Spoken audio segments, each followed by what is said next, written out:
Josias Serge Lakish. Nous sommes aujourd'hui le 11, n'est-ce pas? Le 11 octobre, c'est samedi. Eh bien, j'ai eu,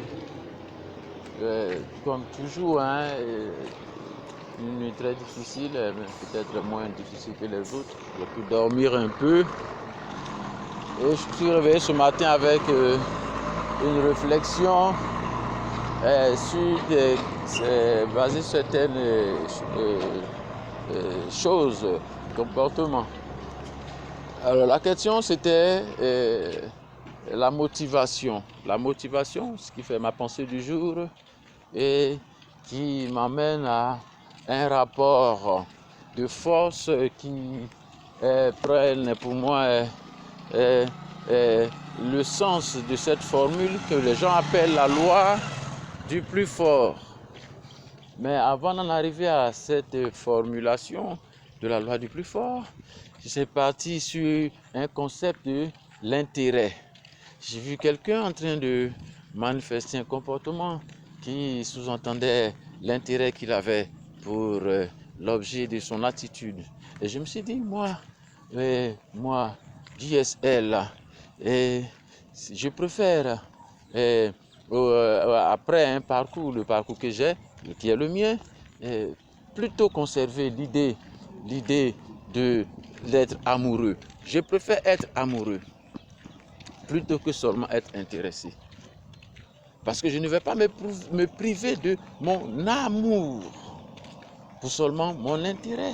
Car je sais que si je suis intéressé, je ne pourrai pas vivre que d'intérêt. S'il n'y a pas possibilité d'être amoureux, je préfère donc être amoureux et aussi être intéressé. Car je sais que Dieu qui est amour, Dieu n'est pas sans intérêt. Car Dieu aime par intérêt, parce que l'intérêt qu'il y a, c'est d'aimer. Donc, je ne peux pas avoir une relation qui soit stable, à moins que je veuille être déséquilibré. J'aimerais ne pas me priver de mon déséquilibre. Et ce qui ferait équilibrer, c'est en plus d'être amoureux, y avoir un intérêt à être âme ou amoureux. Par conséquent, cette attitude qui pour moi frise seulement l'objet de mon intérêt, amène à une situation qui me paraît être, parce que je suis fort, je pourrais bien me passer d'être amoureux pourvu que j'y ai ce qui m'intéresse. Mais est-ce que mon intérêt seul peut suffire à l'épanouissement de ma vie intéressée si je ne peux pas y être épanoui à partir du fait que mon intérêt favorise mon état amoureux? En ce moment, pour moi, ce serait une situation de rapport de force où s'imposerait celui qui ne pense que ses intérêts. Mais est-ce que le plus fort qui ferait la loi, ce serait celui qui serait le plus violent? Est-ce que le plus violent, c'est celui qui est le plus fort? Mais si on veut parler sans tenir cas, la question de violence, qu'est-ce que cela sous-entendrait? Être violent? Violent, et c'est sous quel angle?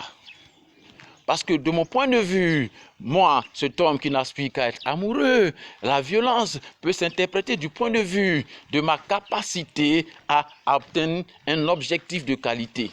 Donc, me faire violence moi-même plutôt que être violent envers ou à l'encontre. Est-ce que la loi le plus fort, c'est celui qui est le plus violent à faire quelque chose qui soit destructif ou nuisible aux autres pourvu qu'il soit toujours le plus violent? Ou alors le plus violent, ce serait celui qui arrive à se faire violence pour atteindre les objectifs les plus élevés et dans un objectif communautaire peut-être, ou même personnel, mais dans l'intention, n'est-ce pas, de vivre pleinement son objectif, pour moi, qui est être amoureux. En définitive, pour moi, on ne peut viser l'intérêt que parce que nous sommes amoureux. Je ne peux jamais atteindre les meilleurs niveaux de ce qui concerne la vie, l'épanouissement, le bonheur, quand je ne suis fixé que par mes intérêts. Si je n'y arrive pas à la fin, à la cerise qui couronne mon gâteau d'intérêt, à l'amourachement. Ça sera quoi? De dormir sur un château d'or si je ne peux même pas être amoureux. Alors je veux bien être intéressé, mais enfin soutenu par le plus bel, le plus puissant des états amoureux.